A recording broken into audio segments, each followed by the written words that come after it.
Hey, welcome to Enlightened Up. It's Craig Shoemaker, the podcast that hopens to enlighten. I'm not going to edit that intro because I don't believe in editing. Jamie Kennedy was here. He wanted us to edit that. I said, come on, Jamie, just let it go, man. It is what it is. If we get canceled, we get canceled. That's a big thing. Is I'm sick of cancel culture, virtue signalers. Move on. Move on to another podcast, another joke. There's one coming, okay, folks? It's not time to do that. It's time to become enlightened, to have the light in you shine bright, to have more happiness, more joy, more love, more laughter in your life. And that's what this show is about. We have a lot of comedians. No exception is today's guest. Make sure you like us and all that kind of stuff. But I'm real excited to have this guest. I tried to have him a few weeks ago. He had some unfortunate circumstances, which we'll talk about, because laughter really is healing. But it's also a difficult time we go through. And, you know, how do you find the laughs through those difficult times? Anyway, Eddie Ifft is our guest today. Always good to see you, bro. Great to see you always. We have a thing called SIFTA, you know, save it for the air, which you said before we came on. We said we got to sift to this. Yeah. And you're also, I need to say, always, Craig's one of the people that inspired me to do comedy, because my sister way back in the day that's right. was working at the management firm that managed you right. and gave me one of your CDs. No. And I played that CD over and over, and I could probably do your act. Wow, from that that's CD. so awesome. It's the same act today. I could probably... It was Love Master in it? Literally, I could do like inflections and everything That's so from it. Cool. And I remember I went and met you at the Caroline's once, and I went up to That's you and I right. was like, hey, I'm a new comic. I arranged for that to happen, right? I remember that. Your sister asked me to get you in or whatever. And it was just one of those things where it was like, yeah. And I think at the time you were Comic of the Year. Yeah. I think you had just won. I'll never forget your speech at the Comedy Central Awards. I remember it. Let me see. I should write it down and see if you really remember it. You said, when you won the award, you said, I had this nightmare that there was going to be a 5-way tie for first, and I was going to be the lone loser. And the camera just pans over to me, and I'm like... And I remember little things like that. I had another joke in there. I don't remember this. I said, a lot of people were asking me, which was true, including the management company, the manager, Alan David at the time, who your sister worked for. They were like, hey, make sure you thank me. And all these people are saying... I'd like you to thank me, you know, and I'm going, there's so many. I said, you know what? These are people I already work with. I'd like to thank the people I'd like to work with. So I'd like to thank Steven Spielberg, Marty Scorsese, and I didn't thank anybody except for the people I wanted to work with. And so that was one of my speeches too. But anyway, I can't believe you remember that. It's amazing to me. That's actually been happening. You know, we're going to move on from me because I do not want to talk about me. But I have to tell you that, you know, being an insecure guy who doesn't feel accepted, I have to tell you, thank you for that. I mean, really, it made me, you were like warming my heart. I didn't realize it. Everybody waits till a microphone and they don't like call me and say, you know, thank you for being an inspiration. But that's really cool of you to say, because, you know, I go through times where I think you know, unwanted, unliked, and all that kind of stuff. And when you hear that stuff, you go, oh man, this was worth it to stay with this comedy, which is not an easy thing to do, to stay in this business. God, no. Right? Let me ask you a question too, because you've achieved a lot more than I have. You've been doing it a lot longer than I have. And I think we all, as comedians, get into it. A little bit of mental illness. Oh, yeah. I tend to think I don't have a lot of that, but I think my comrades do. I mean, I think there's when people go, I can't believe these comedians canceled or quit the show or did. And I can't believe they ever showed up. And I'm like, I can't believe you would have any expectations for a comedian. I go, you work, anyone that works in the comedy business, I'm like, you work in a mental institution. You're working. It's like One Flew Over the Cuckoo's Nest, and you're like, I can't believe he just took a poop in his hand. Well, really? You can't? He's a crazy person. So all comedians are crazy. Yes, but Barry Katz said it once that all comedians have a hole inside themselves that they're trying to fill, and usually the more successful they are, the bigger the hole. Yes, and it gets bigger the more success they have. That's the irony, because they get there and they go, whoa, that wasn't filled. I got to keep going. Yeah, I just heard a couple really successful comics talking about that. Yeah. Here's my thing. I think I had that giant hole when I started. it's slowly been closing. I'm with you on that. And as we talked about that before. A lot of it has to do with family. We don't want to be on the road. We're not compelled to get that attention and that love to fill that hole anymore. Exactly. It's pretty cool. And I see some guys that are super successful, that are on the road all the time, that are constantly shooting stuff, doing stuff, being here, there, never saying no. And all I think is, he must be in a lot of pain. He must be hurting really badly that he still is searching for that. Now, my motivation is the family. I want to make money and pay for school. And it's what we do best. Yeah. And I want to, and it's my only thing that I can do. It's literally, I've tried. I wouldn't say that's true. I think so. And you're a bit of an innovator. You were like one of the first podcasts that were out there. I remember doing your podcast. You were like the Christopher Columbus without the annihilating a culture spreading venereal disease. We tried. Well, the venereal disease, that's possible. That you probably did. Yeah. I was at that place. They should have named one after me. That was a very unique experience for me to do that podcast. Was literally one of those, I don't want to call it a game changer, but it was way outside of what things I was used to radio interviews all these years. Hey, we got Craig Shoemaker, our guest. And this was, stuff that went down that day. Yeah. By the way, if you're watching this, you saw Eddie go, it's like, I survived that. He's rolling his eyes. I don't know. It's just the memories I'm bringing up. I don't know if you can download a lot of those episodes, but I feel like you shouldn't. I remember you telling me the things once that you went put on these there. things out there, people are going to be screaming. You had me in fear that people would scream during my act. Yeah. I remember I was in Boston at this theater, a sold out theater. I'm going, oh my God, this is great that it's sold out, but are there any Eddie Ifft people here that are going to scream at me? I don't know how I'll handle it. I'm a little upset about that show because we started that back around when Mark Maron and Joe Rogan started theirs and all these guys. And we kind of were like the crazy one that caused a lot of trouble. And it was Jim Jeffries and I. And I don't ever hear anyone giving us any credit for it. No one's like, oh, yeah, I remember when Jim Jeffries and Eddie Ifft did, it was called Talking Shit. And or Talkin's Hit, as we called it on the internet, because we weren't allowed to say. Wow. But that was 15 years ago, right? I think it's 12, 13. I forget, but it was also different in that where it was located. The guests you had on, I think you had the day I was on, there was like a steady homeless guy. Who was like a pothead. Right? Jason. Yeah. Okay.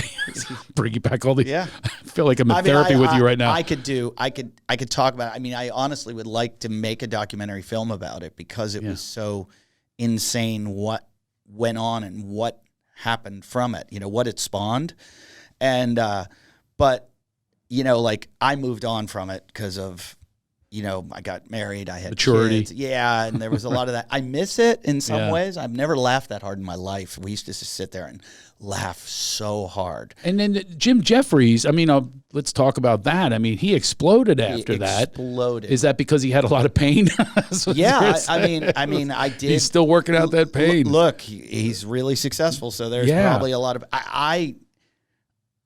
we kind of had our falling out, Oh, is that what happened? Yeah. Jim and I always used to say, Jim and I had a divorce. Yeah. I got the podcast. He got the sitcom. So so it looks like he won. Yeah. He won the divorce. Well, if you're Rogan, the podcast is that's true. Yeah, that's true. That's amazing. The kind of millions that he's made. Man, it's just shocking to me, and that must shock you as well. Starting in where you did, doing a podcast, taking a chance of this podcast thing. Who the hell knew where it was going to go? We didn't care. You didn't. Okay. And that's like I love the Buddhist kind of mentality of it's not about the outcome, it's about the intention. And I'm kind of back to that in my life where everything I'm doing is all about like the art, the love, the passion, nothing is about outcome because I've tried outcome. Yeah, man. And I don't get it. I don't get outcome. Well, it's perfect for our show, and anyone who's listening, I want you to really focus on what Eddie's saying right now. It really is one of the purposes of my show is to have this deeper exploration into, the arts and life, period. And that is so important because I'm with you on that. Anytime I try, you're talking about Comedian of the Year. That was one of the loneliest nights of my life. Wow. One of the worst nights of my life. Why's that? Because here I got I semi-campaigned for it. I got punished for campaigning. I put a note in my elevator, and there's only like 12 other apartments.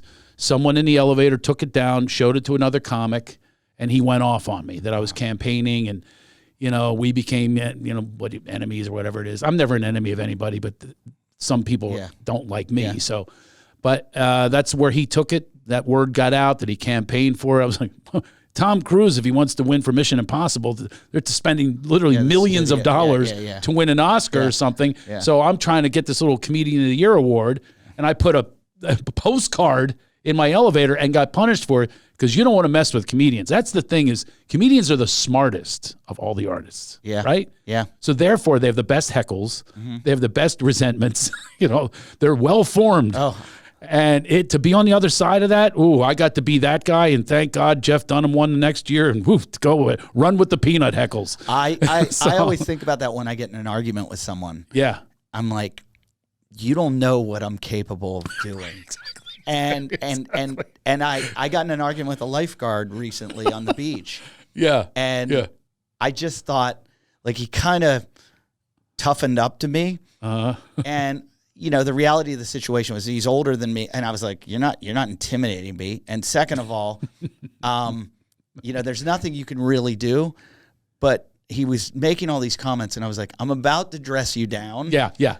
And this is gonna hurt. You know when you were a kid, when we used to hear, well, even Barney Fife certified lethal weapons, like your fists or whatever. Yeah. Oh yeah, we are certified lethal weapons.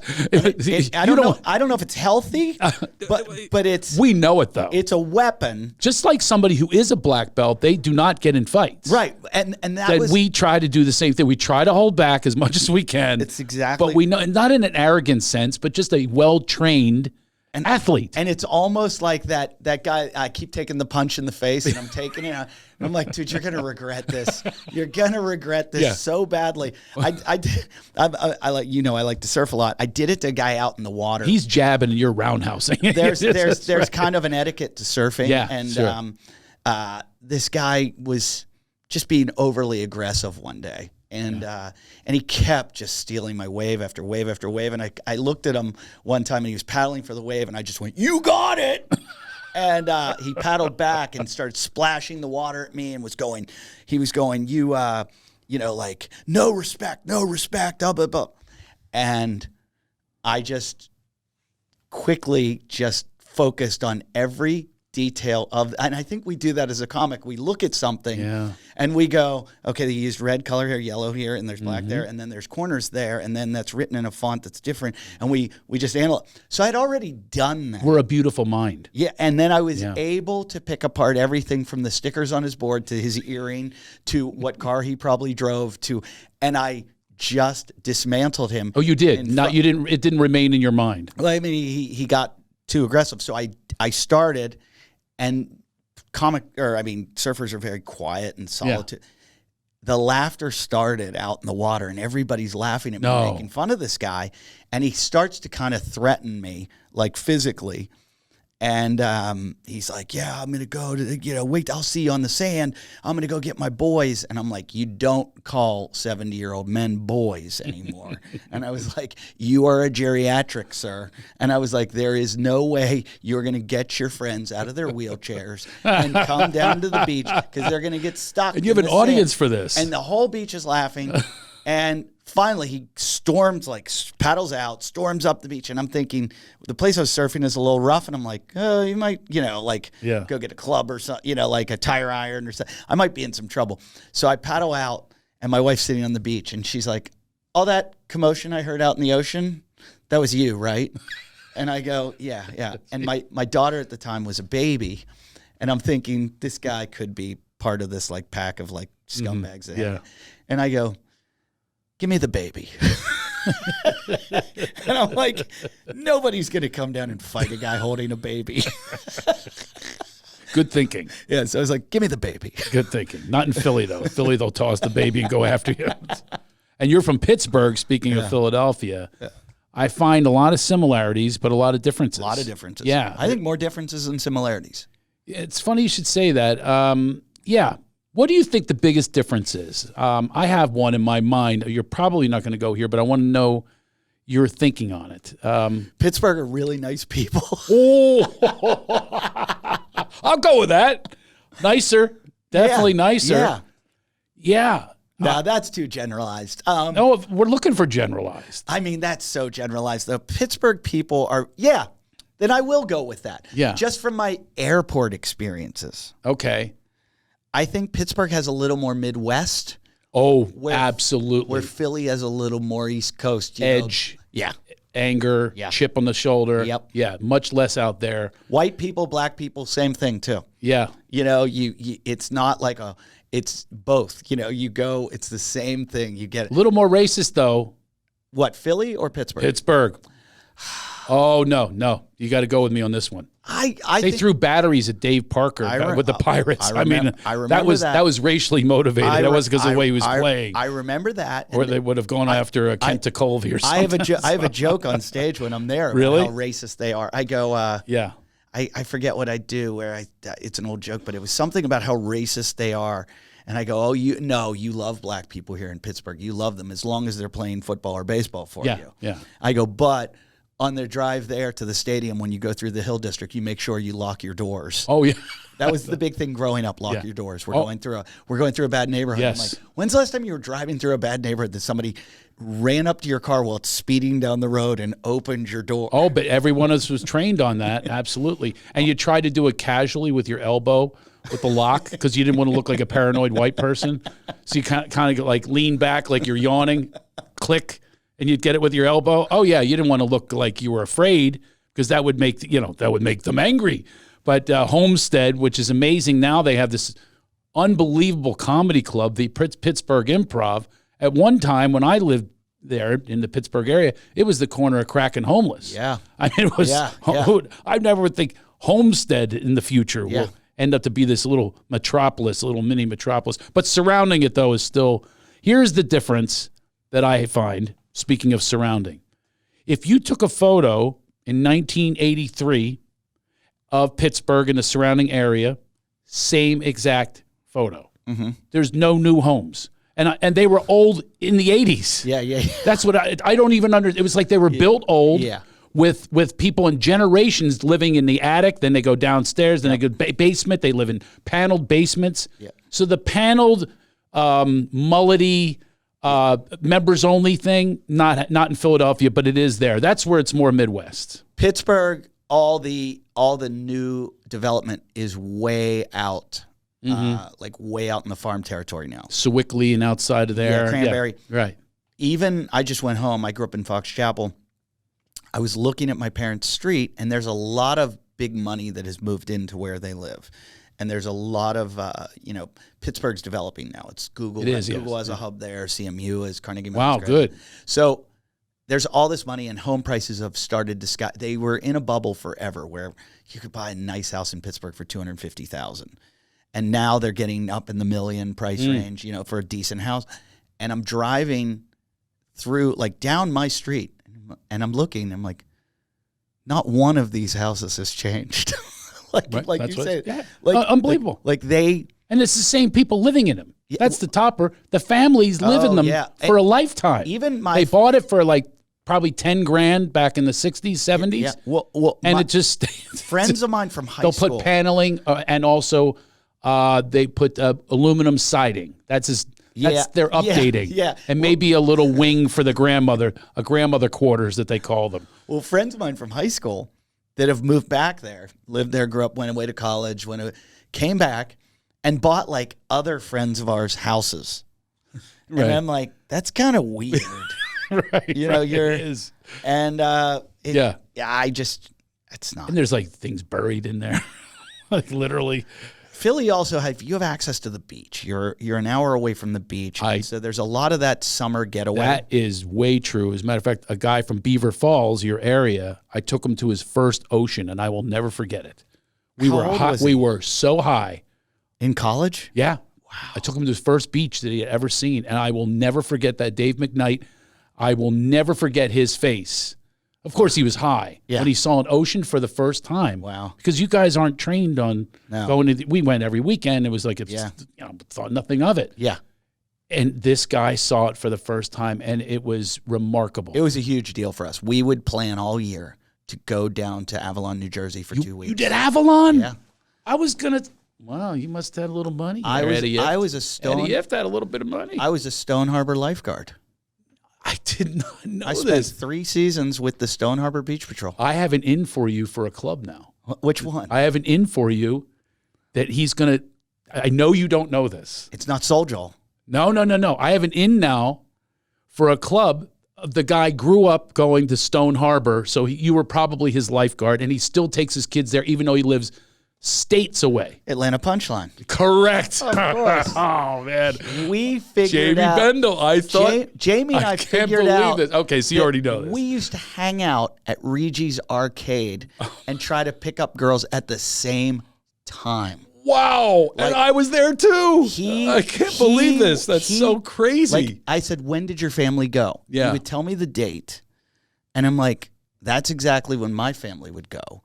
And I would go, where would you go at night? And he's like, I'd go to Reggie's. I was like, I would sit outside Reggie's too. That's where you would like go to meet girls. It's skee ball. Yeah. They'd skee ball. They'd all the tickets that come out. Yep.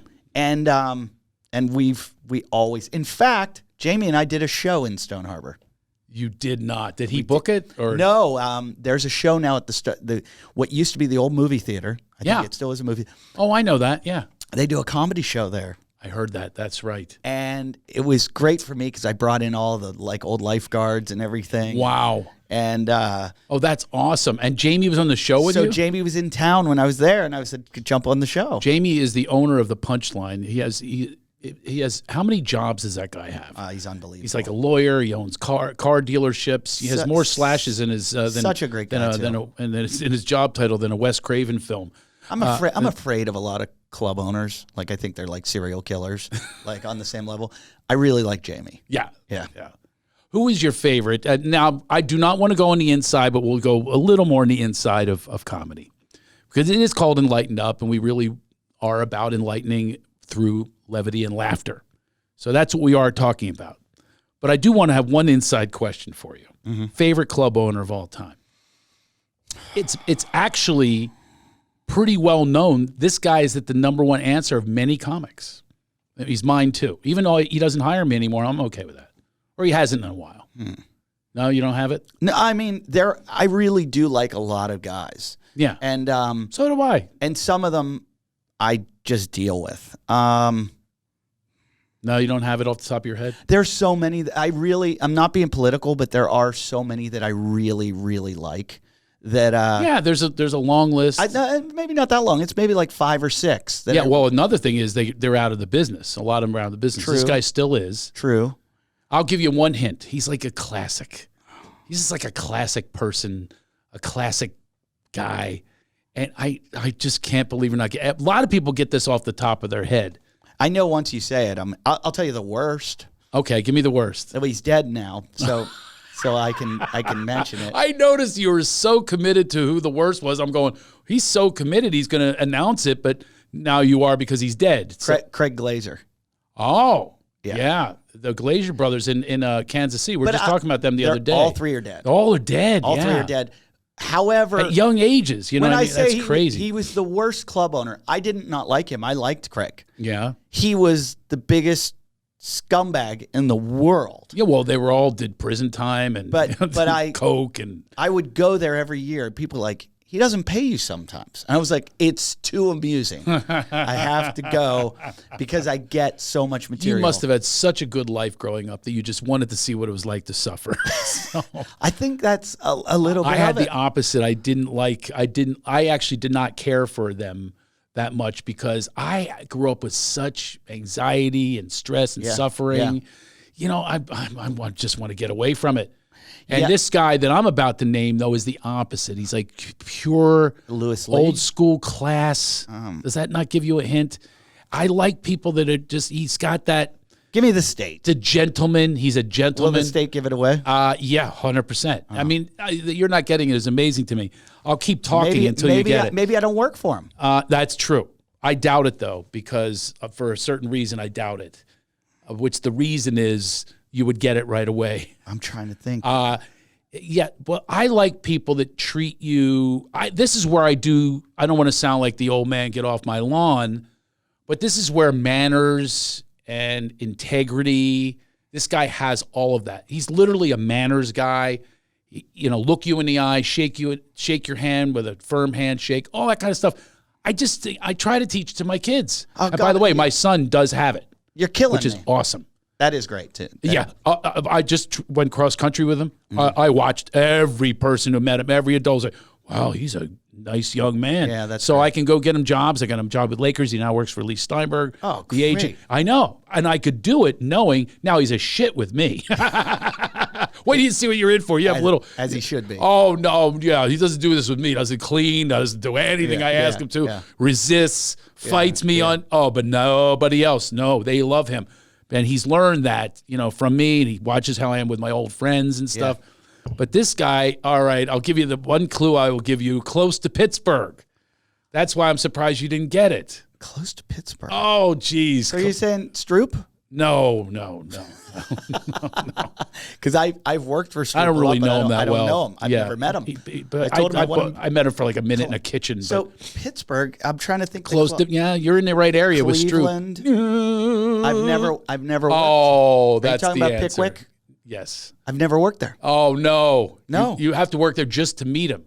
Wow. Just to have the meal, just to have him say, can I get you, these new steaks that we have? Nick Costas hilarious? is his name. He's amazing. I was booked there. And by the way, I don't even work there anymore. I was booked there during the pandemic. I got canceled. You were not. Yes, swear to God. You finally were booked there. Finally booked And you there. had already heard about him, right? Yeah. But don't you think that's the way we need to be in society, is just look at people in the eye, acknowledge them, be present. Yeah. You were talking earlier that you had a guest recently on your podcast that was not present, just about the brag. Yeah. I wanted to talk to you further about that. We don't need to name names again. But again, here's the problem. Yeah. We're in a group where, a community of people that are funny despite themselves. Yeah. They're funny because they're mentally ill. Yeah. And all of us, whatever we have. I'm finding some great ones, though, lately. I got to admit. Like good people? Yeah. I'm an energy guy, man. That's why you're here. I always love you as your energy. Thank you for that. Because I'm the same way. And I just said to my wife, I always say about comics, I go, love talking to them. The most interesting people in the world to have a conversation. I agree. Wouldn't want to be in a foxhole with any of them. Wow. I just get the impression that they would, stab me in the back and then put my body over theirs, to hide. I'm going to agree with you. I didn't want to agree with you, but I gave it some contemplation while you were talking.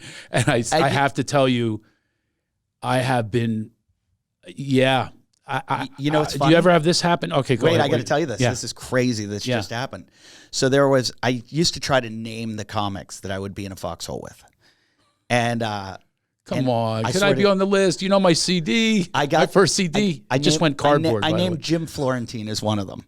I don't know him. Jim Florentine, great guy. Really, really funny guy. Must be if he's on that list. He's just a quality guy, like blah, blah, blah. Here's where it's going to go sour. Okay. So I got in kind of a thing with another comic who I just believed was toxic. I don't want to say his name or anything.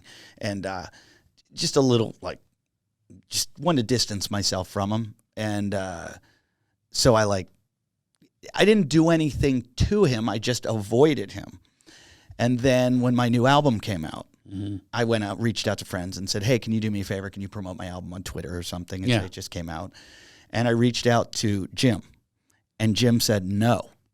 And Flat out. And I said, why not? And he said, because you're being a dick to so-and-so. Whoa. And I was like, no, you don't understand. And he was like, no. He's like, I don't think it's fair. When you think about it, he's in the foxhole with that guy. That guy wants him in the foxhole. He's protecting him. It makes me like Jim even better. Exactly. He just showed his integrity. His loyalty to his friend. I thought, I'm with you on that. Yes. And I was like, good for you. Right. Good for you. Right. I tried to explain it to him, but he stood his ground, and I was like, Nice. And so I like that. I don't think. Now, how are you with the other guy now? It'll never.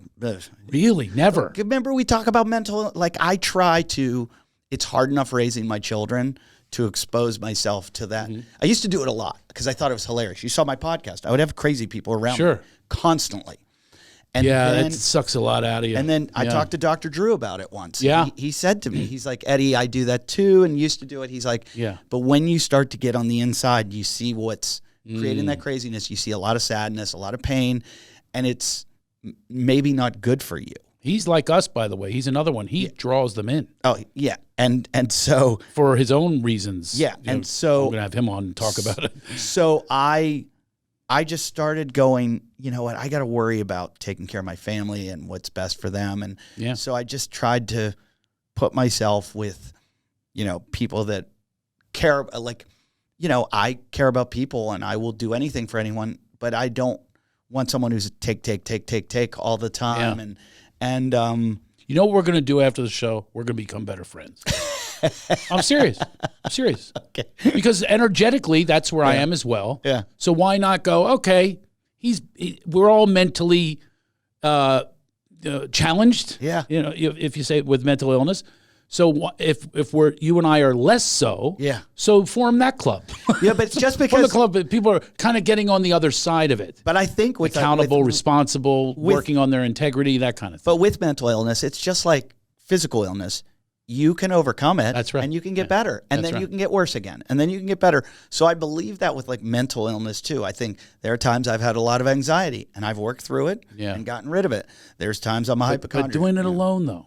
Doing it alone is very difficult. And I was serious when I said that. I said, become better friends with me. I'm not pitching this because I'm insecure or something. I'm saying that I believe in this. This is what we teach in this. I teach a course called Enlightened Up. Is you have to bring in people and be bold enough to invite you to be my friend because you're a good person. You have that energy, plus the intelligence and all the other stuff that comes with being a comic. So why not form a club, if you will? The other club, that's all filled. Yeah. That's filled. Like, and you're like, it's one flew over cuckoo's nest. Yeah. By the way, you have a story where you're like McMurphy. You had one of the best stories on the road that I've ever heard. Which one? And you are McMurphy in this story. If ever you've seen One Flew Over Cuckoo's, it's one of my favorite movies of all time. And you are McMurphy on this particular event that I've already asked you about it, and you confirmed it. It is the funniest story of what you did to a comic. I'm still hearing shit from him. To this day, he hated you for it. Hated me. We actually get along now because I didn't. Because of me, by the way. Yeah, you helped it. It took a long time to patch that up. He's a bitter guy. He is, and needs to work on that. And I wanted him to know that, and I've done this to a lot of people, where when I do it, it's coming from a good place. Like I'm doing it to make laughter, to make fun for all of us. And if you look like you can take it, I'm going to do it to you and I'm going to stick it to you. Right. But there are people that don't can't like it. They can't. And by the way, there's where our instincts come in. And you missed on the instincts on him. I missed on him, and I felt there's some of you go, this guy's I can bust the guy's balls. He'll get me back. I love it. I missed on him. When I did my podcast, when Jason walked in the door, it was total good intentions. I'm going to get his wife was a lesbian and would only have sex with him when there was another woman there. And she left him for a man. So it was like this crazy weird thing. Okay. And then I just started to find more and more funny stuff like that about him. And once I started finding, I'm like, this guy is just gold. Yeah. So I would make fun of him. And he liked it. He didn't like it. He liked it. He didn't like it. But it was amazing. And there were times when Jim would keep going. I would pull back because I was like, he doesn't. Then we brought in this intern. Okay. And he wrote me a letter saying, hey, I've applied for 60 jobs. I've been turned down by all of them.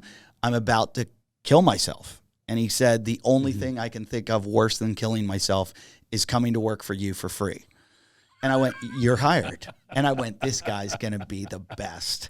And he walked in the door. Okay. And he just, he was wearing like a Star Trek T-shirt. I don't know where this one's going here. This is going to go either really south. You could see his belly hanging out. And he was just hadn't showered. And I'm like, oh, we're going to have a field day with this guy. We're just going to pick on this guy and have so much fun with him because he's, he was so like self-effacing already that I was like, this guy's going to love.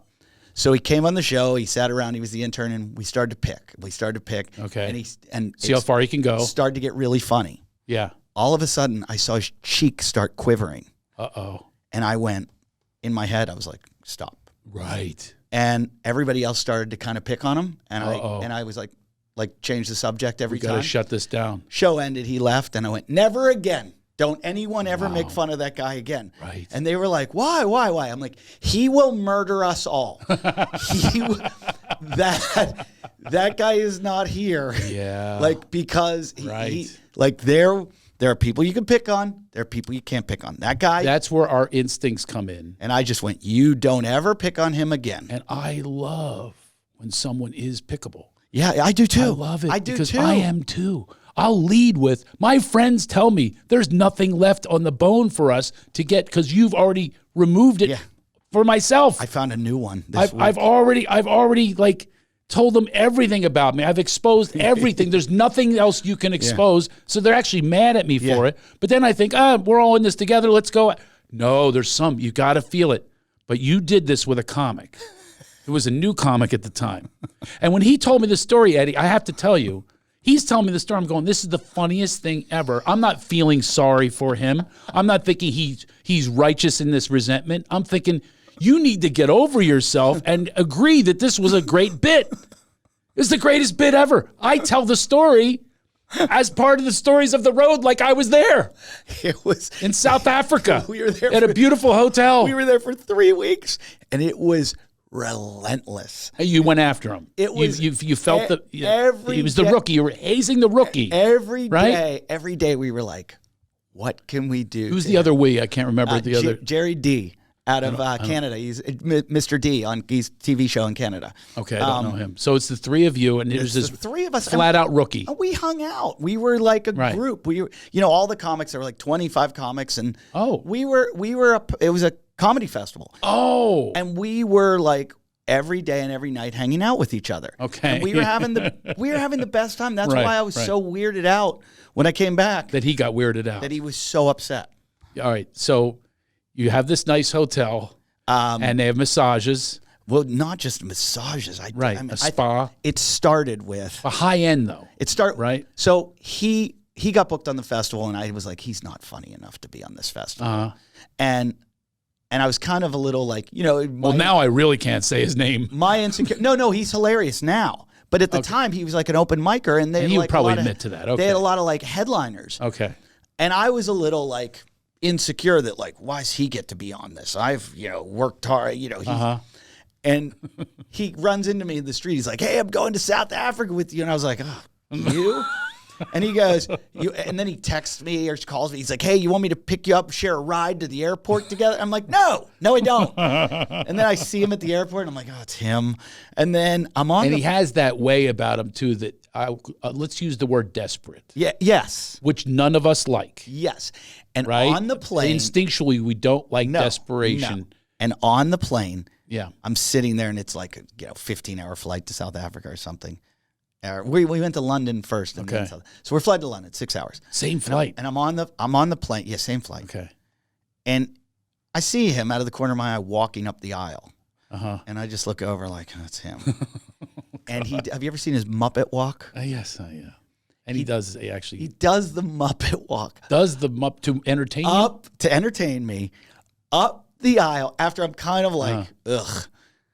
And I can't stop laughing. It's a funny Muppet walk. And I'm like, and goes into the bathroom. Yeah, okay. He Muppet walks and goes into the bathroom. And I'm like, right then I went, I like this guy. Okay. I like him. He just crossed from annoying to funny. Wow, okay. So then I would go, that would be in my category of desperate.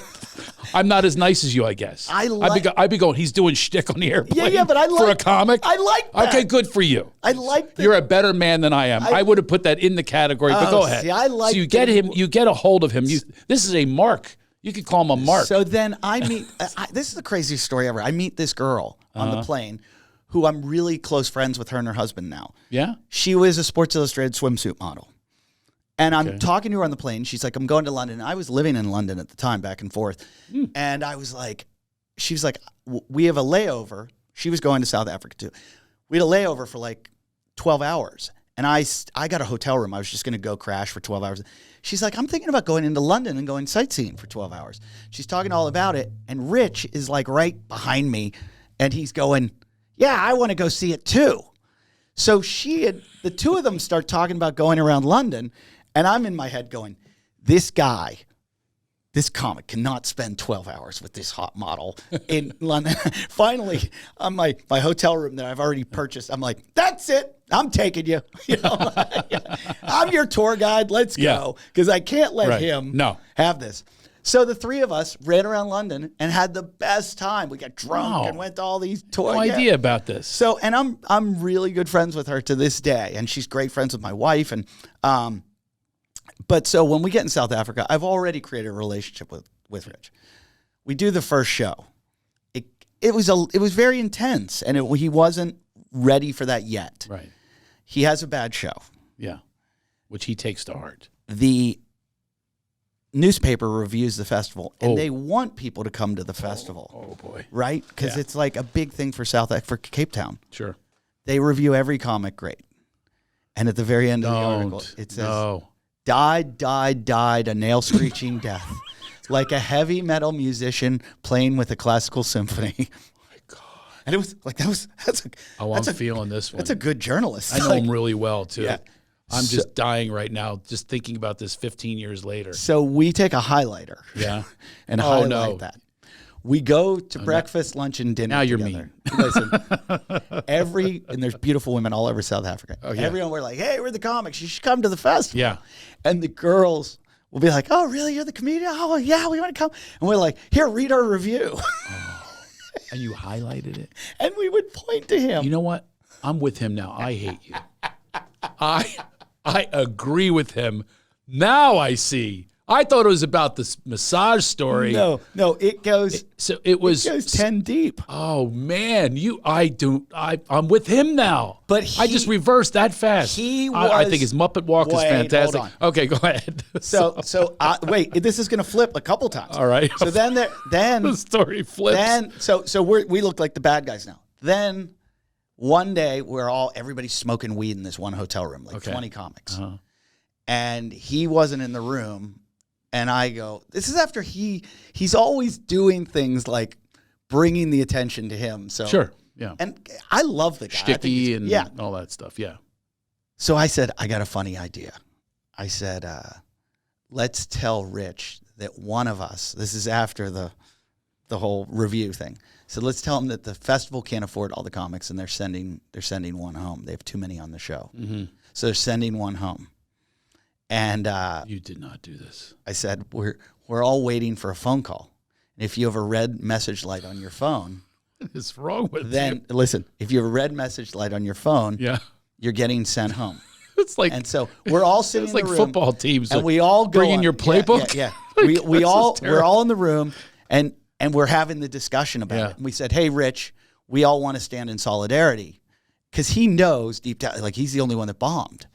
And we're like, we all want to stand. He's getting the red light. We're like, we all want to stand in solidarity. If one of us is going home, we're all going home. Oh, he thinks, whoa. And he's like, I agree. I agree completely. I agree. And we're like he's going to stand for someone. Yeah. And right?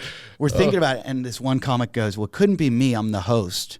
And I'm like, I headlined. I destroyed it. Like it's not me. I'm going over the top. Right. Like trying to be like, oh, there's no way. Look at my review. Yeah. And Jerry's like, yeah, I killed. And a couple others are doing it, And everybody's smoking weed. And we're like, yeah, we're just going to get the thing on our phone. And he goes, I gotta go to the bathroom. And we go, you want to use the bathroom here? He's like, no, I got to. And we know he's going back to his room to check this phone. So he runs back to his room. There's no light. There's no light on his phone. So he comes back so ultra confident. And we go, I forget the comic's name, but he was the host. We go, we'll say, I'll just make up a name. We go, Dale just got the call. Yeah. And Rich is like, what? We're like, Dale's getting sent home. And Rich goes, "You're serious?" And we're like, "Yeah." We're like, "Sam, remember the offer I made about you being my friend? Cancel it. You're evil." We go, I didn't know you had this level of evil. We go, this is getting worse and worse. We go, Dale's getting sent home. And he goes, is that right, Dale? And Dale goes, "Yeah." And you're now double testing him. And he goes, we go, "So we're all going with Dale. We're all going with Dale." And Rich goes, "I don't see why we all have to go home." He goes, "We can do the show without a host." And so he walked right into it and just performed beautifully for us. And so we're like, "You mother, you would have sold him down the river. You would have sold him." So now, this is a great setup for what you did to him. He deserved it. So then, although you did play a joke, every day we're in like, God. we're at the pool, and you just put it on your tab, and you're all going to pay the tab at the end. We found out his room number, and we were with him every day. Every single thing we ordered, champagne, you name it, we put it on his room. But it became the joke that we were all going to pay it at the end. Right. But we just wanted him to get this bill, $8,000 and of all people, because he had not going to go over well with him. And so we thought it was going to be hilarious. So like this is before the massage. This is kind of like before and then after the massage. Yeah. Thing. The last day of the festival, we all got our bills to check out, and he's like, "What the hell?" Like what? So the owner of the festival knows we've done this to him, and he's in on it. He thinks it's hilarious. Right. He goes like this. Rich can do amazing impressions. Rich was doing impressions of all of us all the time, making fun of us. Yeah. The owner goes, "Rich, if you go on stage tonight and do an impression of every single other comic, I'll pay your bill." Wow. And we're all like, "Yeah," because we were going to chip in. We're like, we're like, "Rich, wind up the monkey on that one." He does it, and about like 2 minutes in, he loses the whole audience. Right, because it's an inside joke. It's all inside. Right. And he's got to, for 20 minutes. You know what? You should write for Mission Impossible. I couldn't even. How can you create these scenarios? This is unbelievable. Mr. Phelps here in this scenario is a red light that goes on. You've got it, and you haven't even gotten to the massage. So the massage thing one day was we were all getting massages like in the hotel. It's a 5-star hotel. Yes. And let me preface this by saying very horny guy. Yeah. And he's so horny. We were at Ridley's Comedy Castle. Yeah. And he finally had a woman that was into him, and he flew her in. Okay. From Nashville. He met her in Nashville. Flies her in. I'm on stage. He's so horny he can't not fuck. He fucked during my act right backstage. So he's and I hear it on stage. I swear, the walls are thin. There's a wall and a door. So then Ridley goes back to give me the light, which is in the room he's fucking. So Ridley opens the door, and he comes up to the door with his pants at his ankles, saying, "There's nothing going on in here." And Ridley's trying to push his way into his own backstage while he's going, "There's nothing going on." She's trying to put on her clothes. That's how horny he is. So now that's the premise of, So we say to him, "Oh, you're going down to get a massage?" And he's like, "Yeah." And we said, I forget how much it cost. The rand was like $6, 6 rand to the dollar at the time. So you got a lot for your money. And we said, "Okay, go get the massage." And I said, "You're going to get the happy ending too, right?" And he said, "Huh?" And he said, "Yeah." I said, "South Africa, you get a happy ending with it." And he said, "You are evil." And look, at this point, Jerry we didn't have to talk about things beforehand. He would just write in on me. We were like, it was improv. Yeah. It was yes and. Okay. Jerry's like, yeah, that's great. He's like, "I've gotten 4. Like, what you haven't gotten one yet?" And he's like, "No, what do you do?" And he's like a neophyte. He's never been out of the country. Yeah, and we're like, she's going to say, like, "Do you want to wear your underwear? You're naked. You go naked for sure." And I go, "And she's going to put the towel on you. She's going to cover you in the towel." I said, "You have to tell her that you want the happy ending at the end. You have to take the towel off and drop drop it on the floor. No. Drop it on the floor. I go, My version was throw it across the room, but go ahead. She's going to pick it up. She's going to put it back on Right, you. and you're going You have to drop it off again. It has to be 2 times. It's got to be 2 for sure. Guaranteed 2. And then, Jerry did it too. Jerry keeps expanding. He's like, right. When you roll over on your stomach, you have to take your hand, open palm, and make a concentric circle and around. And then I go, it's got to be counterclockwise. You got to go counterclockwise. Oh my God. And I go, do the circle around over your whole pelvis, like showing her what's going to happen. These are the codes that tell her he wants a happy ending. And then Jerry goes, and then take 20 Rand and put it on the table beside you. You have to put, and he's like, you might want to let's say slap this is it a on. very legit spa at a 5-star hotel, right? And he's putting $18 or putting $3 $3 on the table beside him. There's only one missing part. So You said drop the towel. He was told to throw the towel. I thought it was According to him, see, the second time he said that they told me to throw the towel across the room, that was the indication I definitely am on for a happy ending. Because it was one of those things as we're telling him, we're waiting for him to go, oh, come on. Right. But because he's so gullible, we keep expanding. And he never knows. And then he's like, you see the anxiety start brewing him, and he gets all excited, and he's like, okay, so let's go over this. So towel, no underwear, towel goes on, towel goes off, towel goes back on, towel goes off. And then he's like, then towel goes back. No, only 2 times with the towel. And then the concentric circle. How many times? Only 1 time 2 times with the towel, 1 time with the circle, counterclockwise. He's like, clockwise. No, counterclockwise. You got to go counterclockwise. Then 20. So he's like memorizing. He's like, okay.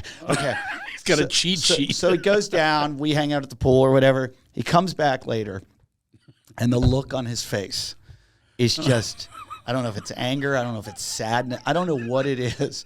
But I go. He went through with it. He did every move. And I said. It was like he had a play in the huddle. He executed. And I just went, how was your massage? And he goes, how was my massage? How was my massage? He's like, you fucking asshole. You fucking asshole. And I'm like, what?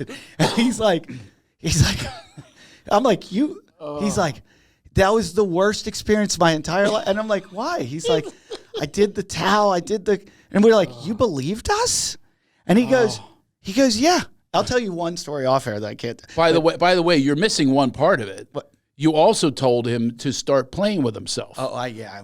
You forgot that part. You buried the lead on that one, or buried the bone, or whatever. Look, he started playing with himself with a legit massage therapist in South Africa. 4 years ago, I would have told that story. Cancel culture. I omit that.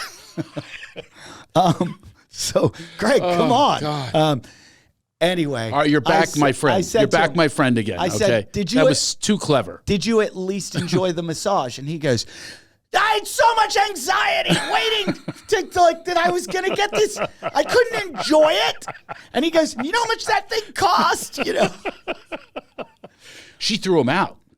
That's the worst part, too. And then. She threw him out. I never knew he was mad until I told you. Yeah, it was kind of, well. I think I shocked you when I said he was still mad years later. There was one night I went up to him. We were in a nightclub. They had a party for us afterwards. And the whole party was filled with these like beautiful models. And there was a liquor sponsor that was just giving us Jack Daniels bottles. Like we were walking around a bar with our own Jack Daniels bottle with like models everywhere. And I walk over and Rich is having a fake breast off. There are these models standing around him and they are having him check their breasts to see which are the best. That's a clever bit. Okay. And he's like, no, these are a little better than these. These, and I had been doing comedy for like 10 years at the time or something. And I came up to Rich and he had been doing it long. And I said, come here, I want to let you know something.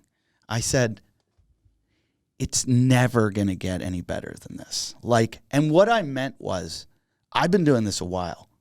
this is amazing. Yeah. Like the situation we're in right now, this is like fairy tale. Oh, you got to do it too? Yeah, It was like you were the judges. There were girls. We were celebrities in that Right. town because it was a small town, Cape Town. They brought us in. International. Oh, this is still in comics South for all- Africa. Okay. And I said, and what I meant was, he took it as though I said, this is the best you'll ever do. And say goodbye. Yeah, And he was really mad at me for that. Oh, when I I see. meant like it was condescending or whatever. we it was. should relish in this. Right. This is an I got- incredible I moment understand in it. life. Yeah. And that we're like, even though we're not on Saturday Night Live, we're getting something we don't really deserve. I'm glad you two are a little bit amended. You know. Well, by the way, he did a thing with me. This tells you that he literally made a documentary where you ever see somebody that's like trying to fool you, and you and I. I'm not saying this in a braggy way. We're smart. We're not going to fall for Right. people. We are not the subject. We're not the mark on a joke. Right. We're onto it in seconds. Yeah. Yeah. I mean, I will admit my family, they fed me dog food, but still. And I was fooled. I was going, this is a little grimy. Seriously. This family did it, or your older? No, my family did. Oh my God, that's no, and my hilarious. daughter was the leader at 7 years old. That's oh yeah, hilarious. fed me, and I'm going, this is a little so I will admit to that. That's awesome. Yeah. I don't know if it's awesome on my part or theirs, probably not mine. But he tried to do something with me, like he's doing some inside thing on, like he's filming me on what it's like to open for me. Uh-huh. And he was trying to get me to like make a fool out of myself, on some of my thoughts in the business and stuff like that. Then he went further and he made a documentary about being opening acts. Yeah.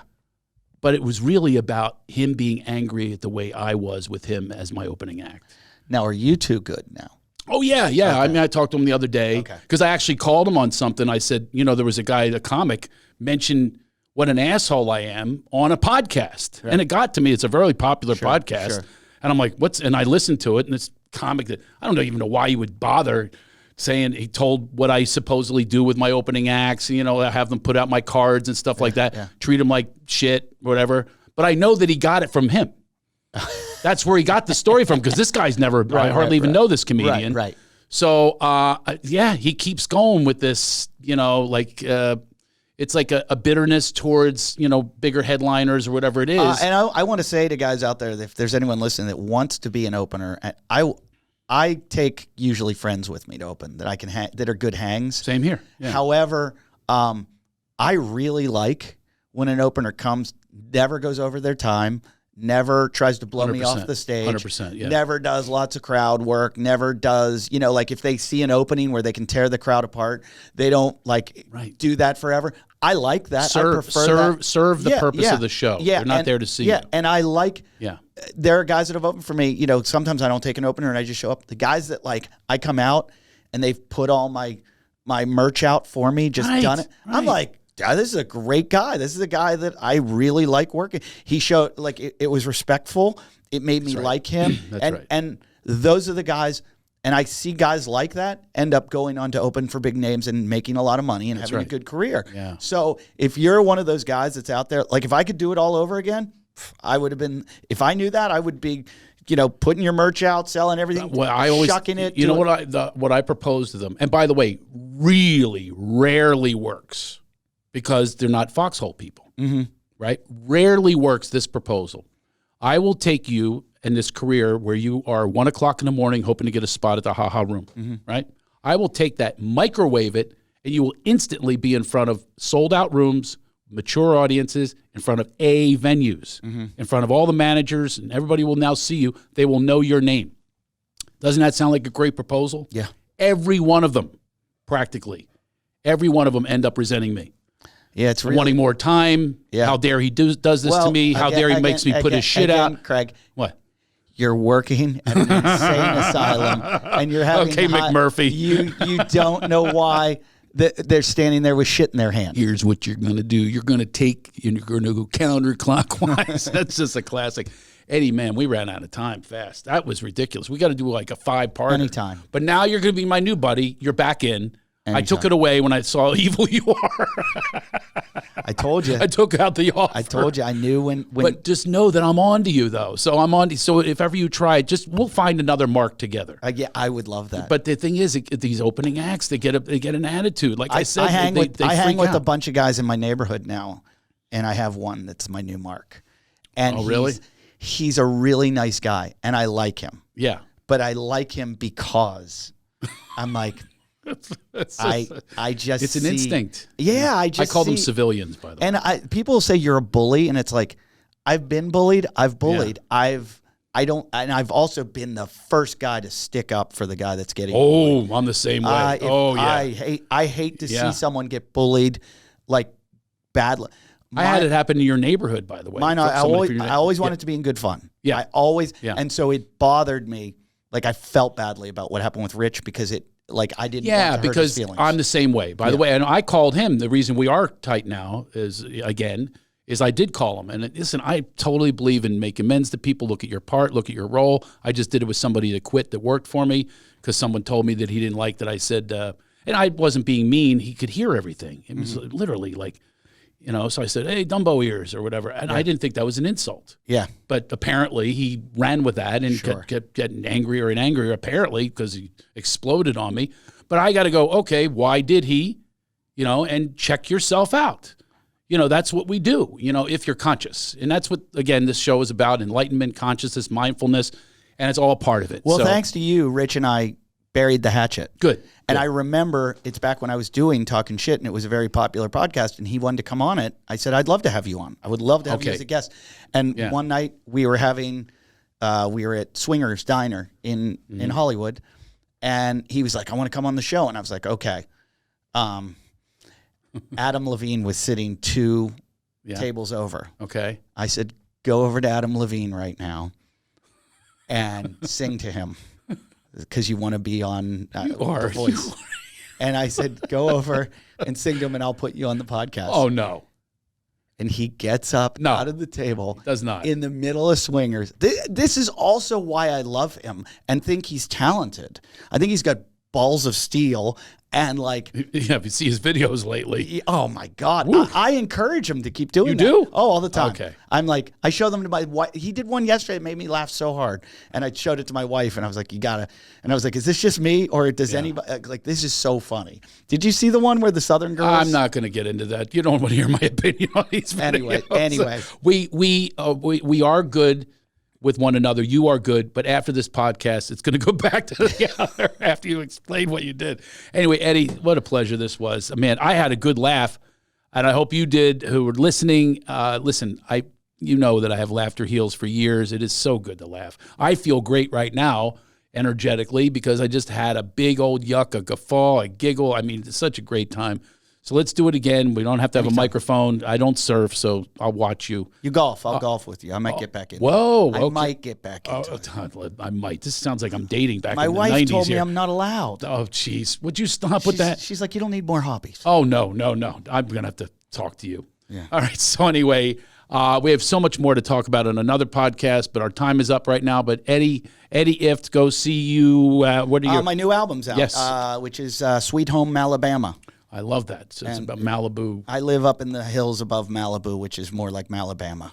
I love it. I love it. So that's the name of your album, and how do they find you on Instagram? At Eddie Ifft, EDDIE IFFT. IFFT. All right, folks, I hope you had a great time today. Please rate us, rank us, whatever the hell you do. Review. All right? Do all that. Spread the word. Tell your friends. I laughed my ass off. I had a great time. I learned.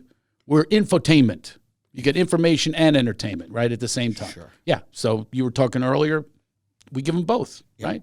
So I hope that you had that today. I certainly did myself. And remember, everybody, take this with you. Whenever you're in trouble, whenever you're ready to have some angst or anger or rage, just enlighten the fuck up. See you next time.